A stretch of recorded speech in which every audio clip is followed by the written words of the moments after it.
So I am really excited about this project. This one is really silly. It's really fun. We're creating imaginary mixed up animals. So I have a little bit left to do and I'm gonna finish it now. But each part of this made up animal is from a different animal. So I'm actually going in right now. I just wanted to finish nice and lightly sketching out this part. And I'm making these like wings, like these bumblebee wings in this section. And you could see I'm doing it super light, sketchy lines, because you are probably gonna be erasing and adjusting things as you do this. But let me explain these different parts of the animal I have so far. So I actually started out with this section and I wanted to do these front frog legs. So I made the front legs frog legs. I turned the head as it moved from the frog. It turned the part on the top of the head into a giraffe. So I made these eyes for the giraffe and these ears with the little horns on top and sketched that out. And then I moved into the body and I decided to make a lizard shaped body. Okay, and you'll notice I cropped it because it didn't fit and I don't need it to fit on the page. I cropped it going off. I added in these, these elephant feet. It's like a thicker elephant leg. And again, you'll see as I'm talking, I'm going back around and just kind of reshaping what I did until it's exactly how I want it. Okay, really light, sketchy lines. And as you develop each part, you're gonna just add a little more pencil to it until it's exactly how you want it. Then I also went in and I added in this horse tail. So this is kind of like hair from the tail of a horse. Add a little something there. Okay, and then my final part, like I was just finishing up, were these bumblebee wings. So I'm just gonna shape this out, make it exactly how I want it so that it's prepared and ready for the next step.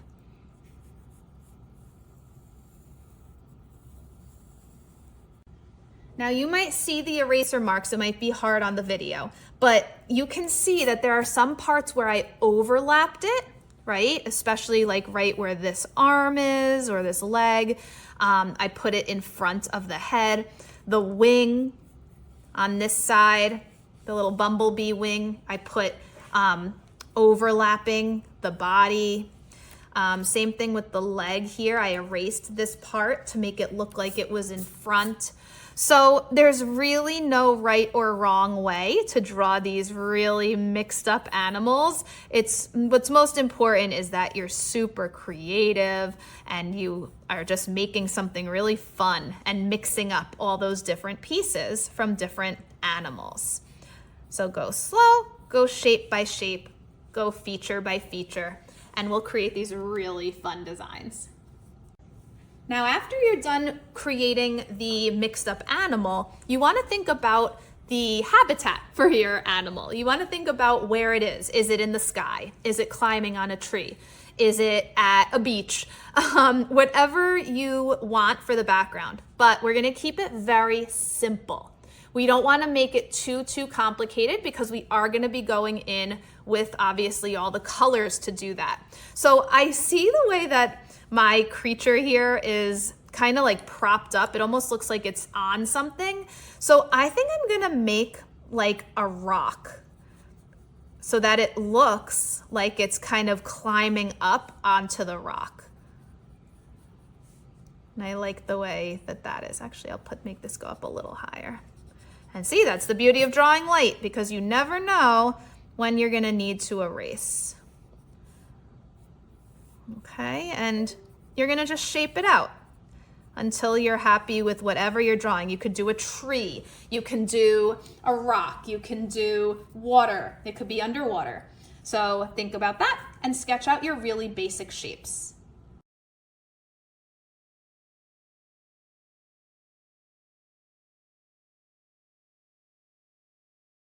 So I finished my sketch. I adjusted this a little bit to make it look more like how I wanted it to fit.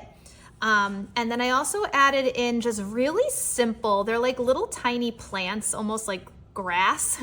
And this is to show how big my animal is. So if you want it to look like your animal is really small, maybe you'll add in things like that just to show how big it is in comparison to little plants of grass. If I wanted it to make it look like it was huge, like a really big animal, I probably would instead, maybe if I did trees, it would make it look like it was bigger than the trees, right? So think about what you're putting into your picture and how big you're drawing it, because that's going to show how big or small your animal is.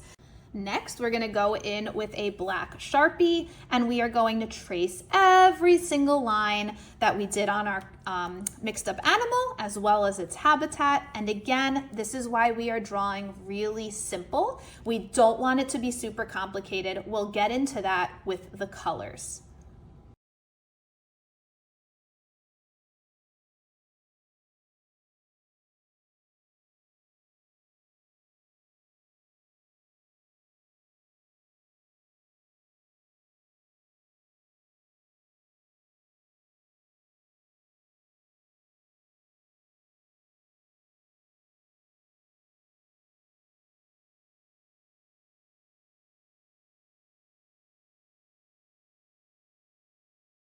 So I went around, I traced all of my pencil marks, and as always, if there's any pencil marks that you see that you need to get rid of still, you can go around and just get rid of any of those pencils. And again, this is why we draw lightly, because you know that we're not going to want to see the pencil at the end. It's really just to guide us for all of the next steps. And also, I did not do every single thing from my imagination. I, of course, added in my own details, but I looked online for different references, and I just searched for different animals that I wanted to include, and I used it to look at, because it's very hard to think of these things all from your imagination without having something to look at. So that's something that artists do. They look online, they look at different pictures, and they look at them as they're drawing their own drawing. So, whoops. So that's meant to help you. So you will have access to your Chromebooks, and you will be able to search as well. That way, if you want to look up a certain part of an animal, you can look it up and look at a picture, like we call a reference picture, as you are drawing your own designs.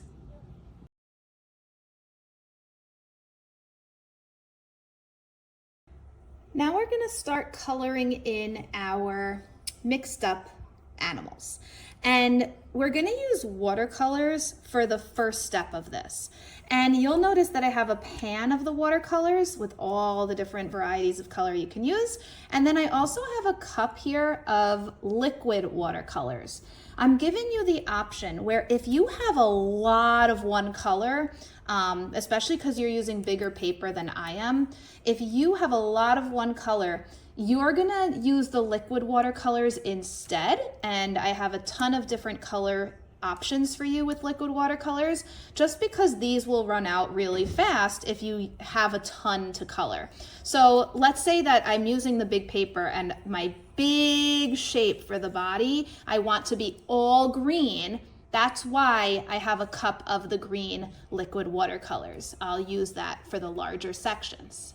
Now, you're not going to worry about the background yet. We're going to really focus on our imaginary mixed up animal first. So you're going to go and use the watercolors to paint all the different base colors for the parts of the animal. Now, you can stay true to each section. So like what I mean is, if this was elephant legs, I could still make those gray because that would be realistic. Or I can totally change the color and just kind of make it up as I go. So it depends if you want to be able to really tell what each part of the animal is. So for example, this one would be a giraffe. I would do more yellows and browns.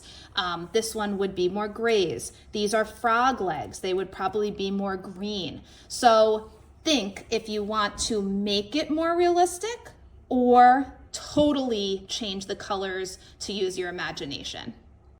So I decided I think I'm gonna do a little combination of both. I'm gonna try to stay sort of true to the colors because I want people to be able to see what each part of the animal is when they're looking at it. But it's probably gonna change a little as I go just because that's how art works. You have a plan and then sometimes it changes and sometimes color decisions change. So I'm gonna start by wash, wipe, wiggling my paintbrush. As we know with our watercolors, wash, wipe, and wiggle it in the color you want to use. And then I'm going to start painting only the basic colors of my animal.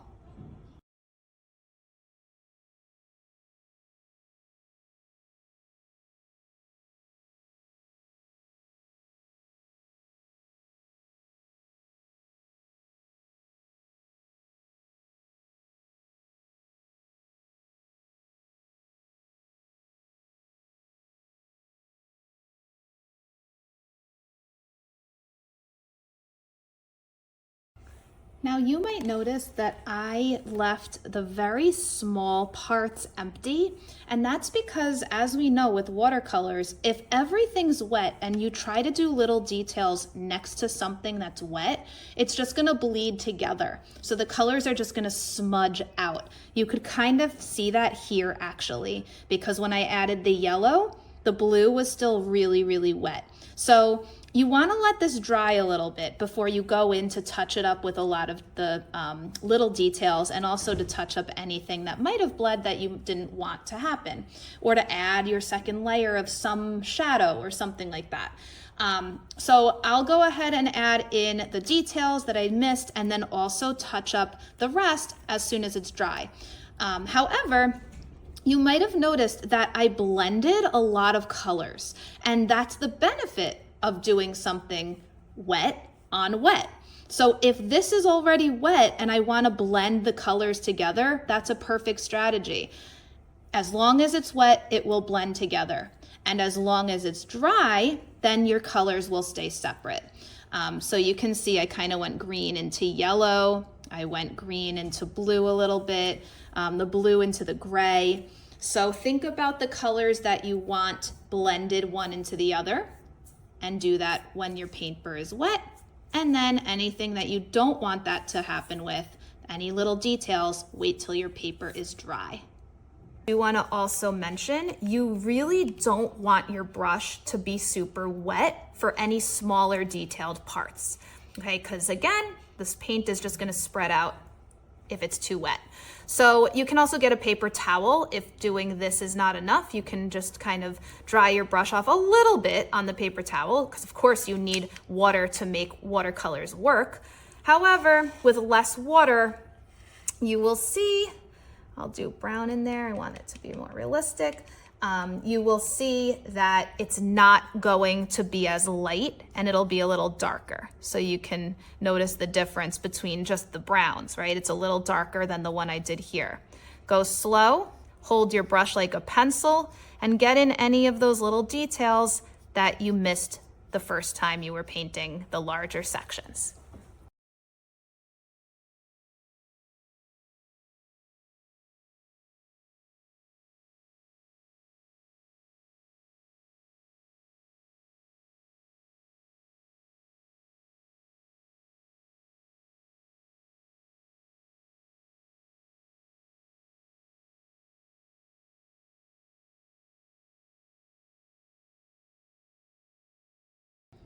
So I finished touching up all the different parts of the animal.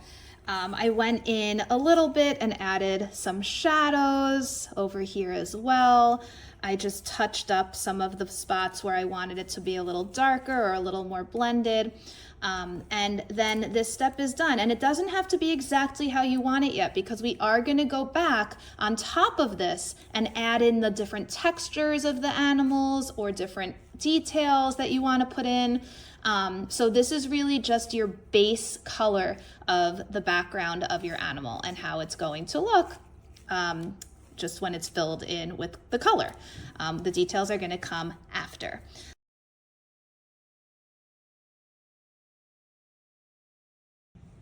So remember, we are not doing the background just yet. The background is going to be totally last because the main focus of our project is obviously our animal. So now that the paint is dry and I'm finished with that step of the animal, I'm going to go in with oil pastels. And we've done this before where we paint the back of the project we're doing, the underpainting of the layers, and then we're going to add in oil pastel details on top of it. And our point is not to cover all these beautiful colors we did. The point is to add in some extra shadows and highlights and textures to show different parts of the animal. Now, some parts you might decide to just leave totally how you have with the paint. But there might be some other parts where you want to add some extra details. So I'll just start here. On the horse's tail, I'm going to add some extra brown pieces just to add a little bit of depth to it so that it looks like it's not so flat. And you want to think about adding in those lights and darks, and you're going to see that I'm not covering what I did, I'm just adding to it. Okay, so you can overlap colors, you can do just one color. I think I'm gonna take this tan and just make some lighter parts to this. You can, like I said, overlap with oil pastels to see what kind of different combinations you get. And you're really gonna repeat this for all the different parts of the animal. Now, as I pick colors for different parts, you want to just be aware of the background color that you did. You don't want to pick something that's totally different because then it's just not going to go with the paint that you did. But you want to choose colors that kind of match and go with the background color. So use the color wheel for that. See what colors are close to it and what colors will make, nice shadows or highlights. And you can go in and just add some of those in as well. And again, you're gonna notice I'm not covering what I did, I'm just adding to it. And you can see how that just elevates the paint a little bit. I'm just blending a little bit of the yellow with the orange to make that pop out a little more. And think about the different parts of the animals and if they have patterns or if they have different textures. Do you want to make it look like hair? Do you want to make it look like scales? Do you want to add a pattern that certain animals have, like zebras or cows? Think about all those different pieces to make the different parts of the animal look as realistic as you want them to.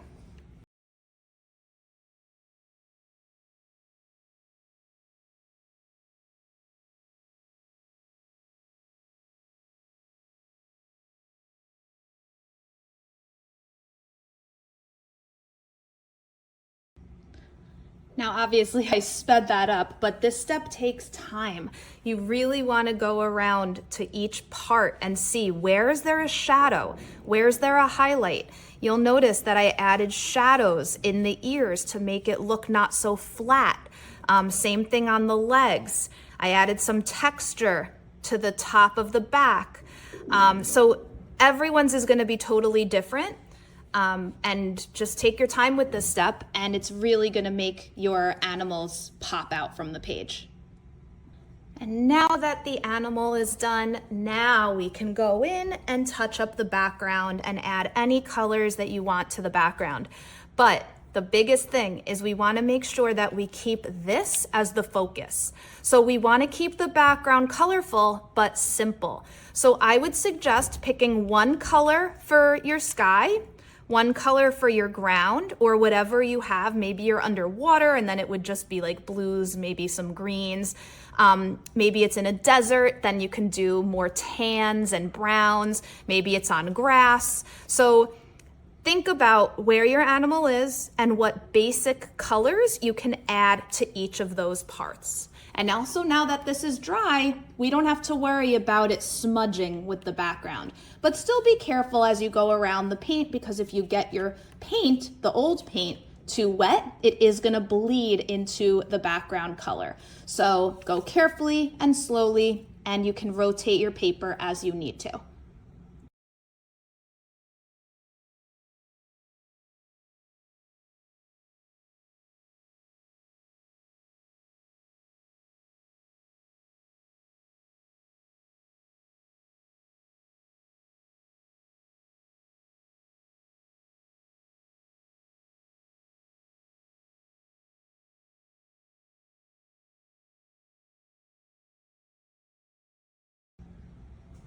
Now as I go in with my final details of my background, I'm just going and seeing where I want it to be a little darker to add a little more shadow, just to give it a little more dimension, and put any final details on it that I like.